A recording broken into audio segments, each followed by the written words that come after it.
Hello, this is I Go Travel with Don Barnett. We're down here in Panama, and in this travelogue, let's look at the wealthy, rich side of Panama, the high skyscrapers, and then we'll visit a first-class, world-renowned shopping mall. And we'll end up with some of the bicycle areas that was fairly close to our hotel. So follow me, let's take a look at modern day Panama City. We landed in Panama during the night, and it made our first view of the skyscraper skyline the next morning all that much more impressive. Panama has always been a focal point for international things of monetary value. Ever since the Spanish first discovered the place as a route to transfer gold from Peru to Spain. Panama is more than a canal. In fact, the canal accounts for only about 10% of the GNP of the country, and less than 1% of the country's employment. There is still a lot of canal money that exits out of the country. 75%, or roughly 3/4 of Panama's economy, comes from financial services, like its modern banking and insurance services, which again are basically operated by foreign interests and investments. The curved pointed skyscraper on the right side originally was called the Trump Tower, after the organization headed by former American President Donald Trump. It has since changed names and ownership a couple of times or so. Nevertheless, at 70 floors high, it is the tallest building in Central America. Like many other Panamanian skyscrapers, it is a combined hotel and condominium unit. Mining and copper and gold contributes to under 5% of the economy. Agricultural production of bananas, corn, and coffee, the main crops, and lesser products like cocoa, beef, shrimp, and sugarcane make up less than 10% of the economy. Other income is generated from an oil pipeline and from various mahogany wood exports. Panamanians have long watched wealth pass through their country and onto foreign shores. Nevertheless, progress is certainly being made. Right now, Panama enjoys the highest per capita income in Central America. This corkscrew design is an eye-catcher. It is taller than the Calgary Tower, and that Space Needle we talked about in one of those travelogues on Seattle. It is about half the height of the CN Tower in Toronto, and it is also considerably less high than the Empire State Building in New York. As the twistiest tower in the world, it twists 360 degrees from the bottom to the top. Here are a few more skyscraper sites. Here you can see a Canadian bank that has had some international development down in Latin America. Part of the feeling of being so overwhelmed by the tall buildings was due in part to so many of them being clustered so closely together. Just look at these statistics here. 75% of the space in the towers is used for residential space. The towers are used much more for living in than for business. Look at these large parking garage spaces below the skyscrapers. It is a reflection of the high proportion of space used for residential living. This means that additional infrastructure for electrical and plumbing had to be built in during initial construction. Inadequate electrical and plumbing infrastructure in high-rises designed for office space can become a major problem. This problem has surfaced, I know, in my area here at home. When a building designed for business offices has later then tried to be converted into one for residential living. Pre-planning, I guess, is the key, and knowing what the real purpose is that you want to get out of your building. Another part of modern day Panama was their big modern mall.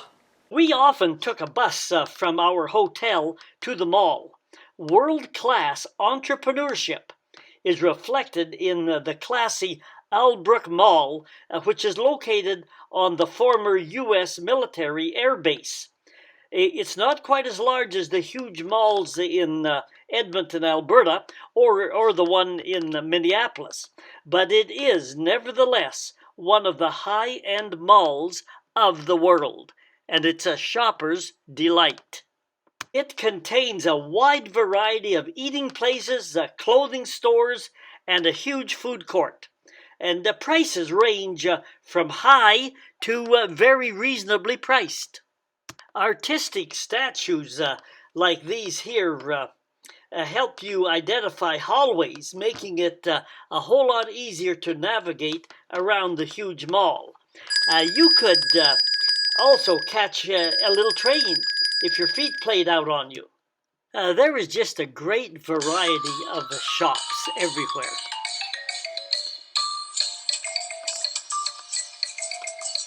There's that word Balboa again, one of the shops. There was even a skating rink with polar bears looking on, something I never expected to see down here in the jungle.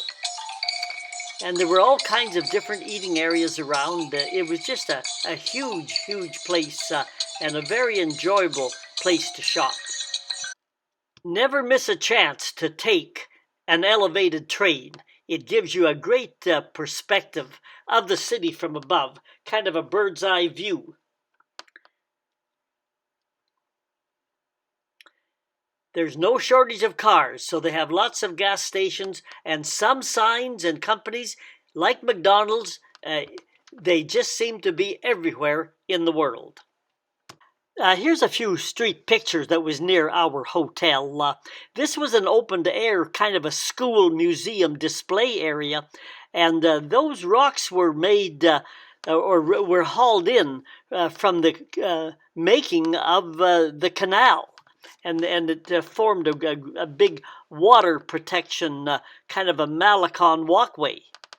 There were kids who took school classes at the museum area there, and here's some more kids walking back and forth. And I always like to get pictures of the people, and like in many Latin American countries, school uniforms are just a standard kind of thing.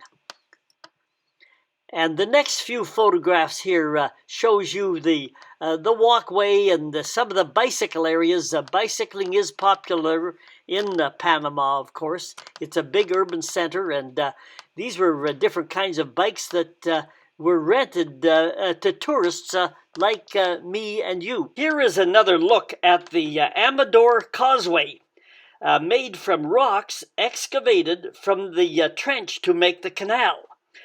There were 4 small islands at the Pacific end of the canal here, and they were joined by the rock causeway, making the area a very nice tourist place. I don't want to leave you with the impression that Panama City is all glitter and gold, because that wouldn't be the case. It's like any other big metropolitan area. There are wealthy, well-to-do places, and there are other places at the other end of the socio-economic scale. So I'll show you a couple of pictures at the other end, but it's a big city, and it struggles with all of the challenges of urbanization that any big city is faced with. Not unlike other places in the world, there is an increasing gap between the very wealthy and the very poor. For example, 21% of the Panama population make a living through agriculture, but it accounts for only 8% of the economy.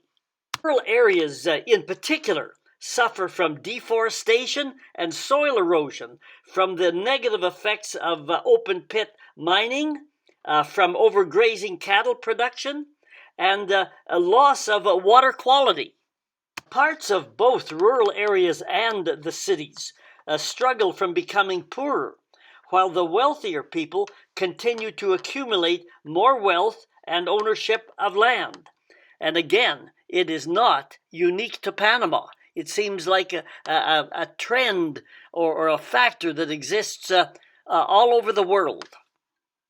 Here are just a few pictures to show you that Panama is a place of variety. Lower class, middle class, upper class, not unlike, as I've said before, a lot of other countries. But it is a great place of interest and variety. All right, I hope you enjoyed a bit of Panama City. It's a great place. It's a touristy place and very interesting indeed. So hit the subscribe button. That helps us bring more of these videos, and we're making a few more on Panama itself. All right, until then, adios amigos.